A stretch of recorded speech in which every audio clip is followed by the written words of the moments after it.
Senin 17 Oktober 2022 di SD Budi Mulia Muhammadiyah Adiwerna diadakan kegiatan Market Day. Saya Hasih Hidayatun, Kepala SD Budi Mulia Muhammadiyah Adiwerna, akan mengajak pemirsa sekalian untuk mengikuti bagaimana pembelajaran berdiferensiasi dilaksanakan di sini. Mari. Caranya bagaimana? Ditentukan oleh sekolah atau mereka membawa sendiri sesuka hati? Mereka membawa sendiri sesuka hati sesuai dengan keinginannya. Mereka akan menjual jenis makanan, apa minuman atau makanan sehat, begitu saudara sih. Yang pastinya kita berusaha untuk menumbuhkan kewirausahaan anak, dan anak juga akan merasa belajar untuk percaya diri menawarkan barang dagangan mereka ke teman-temannya yang lain. Untuk para guru, guru tidak hanya memberikan pembelajaran di dalam kelas saja. Kegiatan itu rutin dilaksanakan dan kondisinya sekarang jauh berbeda. Sekarang ini banyak sekali kegiatan yang serupa dengan Market Day yang dilaksanakan di luar kelas.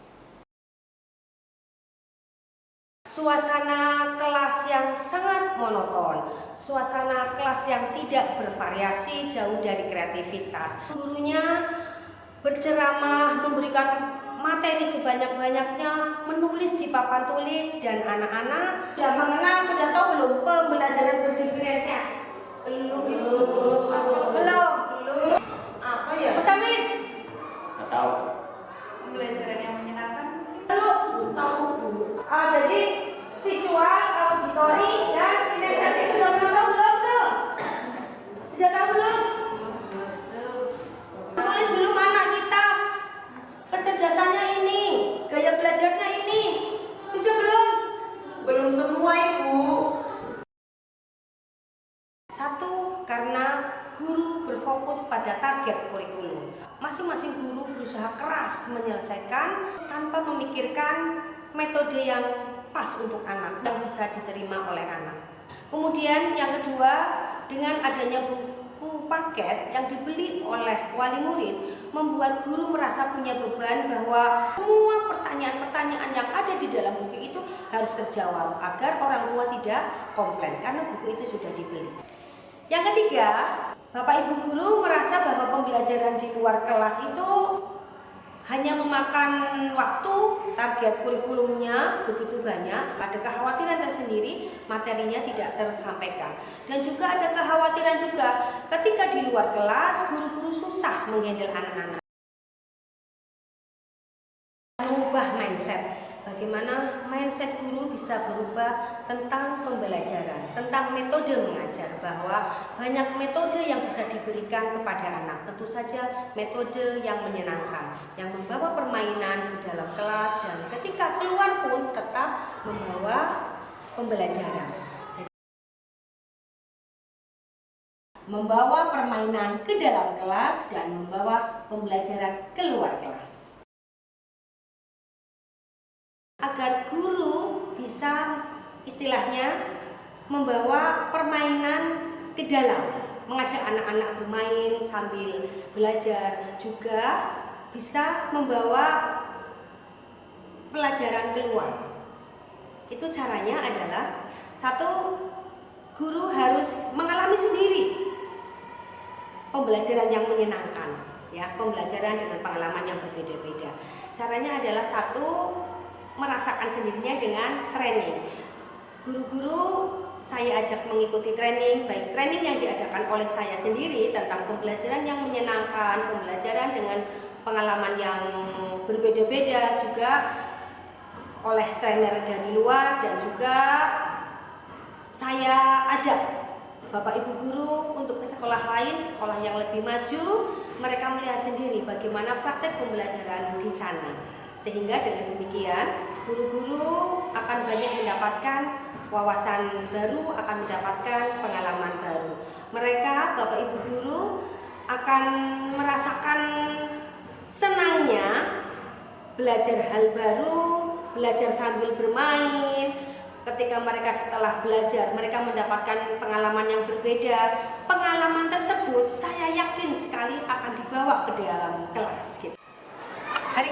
saya akan melakukan supervisi di kelas 6 Ibnu Hayyan. Mari.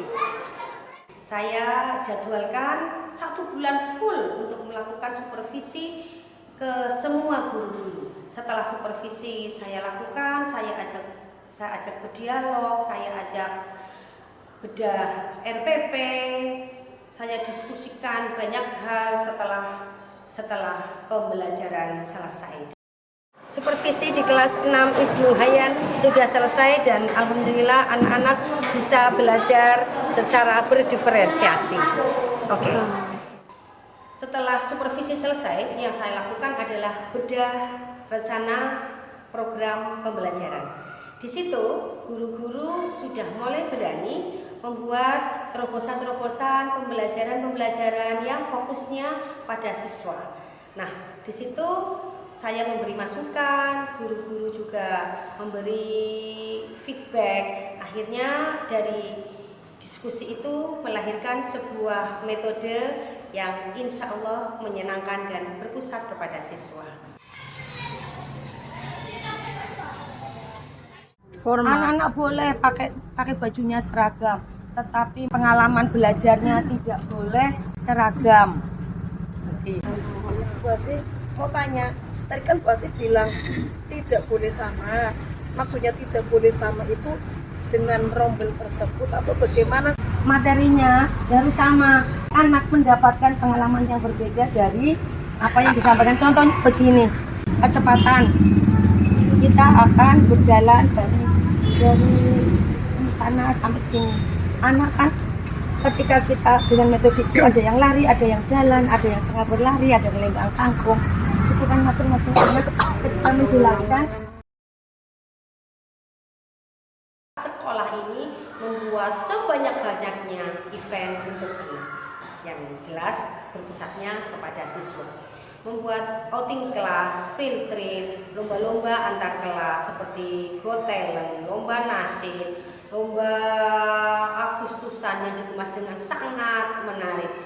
Itu membuat guru-guru tertantang untuk mengeluarkan kreativitasnya dan inovasinya. Alhamdulillah sekarang guru-guru sudah berubah paradigmanya. Mereka sudah mulai mengamalkan pembelajaran yang menyenangkan di kelas. Para guru sudah mulai mencari metode-metode apa yang menyenangkan, yang penuh antusiasme, yang tujuannya satu, membuat siswa aktif di kelas, yang memberi pengalaman berbeda-beda pada anak dan yang pastinya menyenangkan. Ingin terus menumbuh kembangkan pembelajaran berdiferensiasi. Contohnya kita sudah mempraktekkan di ujian praktek. Kita memberi soal, ya. Kita memberi soal, anak-anak menemukan jawabannya melalui caranya masing-masing. Produknya beda-beda. Ada yang berhitung dengan cara mengumpulkan batu, Yes. ada yang dengan cara mengumpulkan daun yang pada jatuh dan lain-lainnya. Begitu, Mbak. Nah, itu rasanya gimana anak-anak? Rasanya Happy, bahagia. Rasanya happy, senang. Tangannya kotor. Ujian praktek, field trip, Outing kelas. outing kelas itu keren sekali itu. Kita sudah menunjukkan pembelajaran berdiferensiasi. Kita harus terus berkembang, kita harus jadi guru yang kreatif, dan kita harus jadi sekolah yang fokusnya itu bukan ke guru, tapi fokusnya ke siswa, berpusat pada siswa, pada kebutuhan siswa, bukan pada kebutuhan guru. Begitu saja. Semoga sekolah ini menjadikan muridnya bahagia. Amin. Student well-being. Murid yang bahagia berasal dari pembelajaran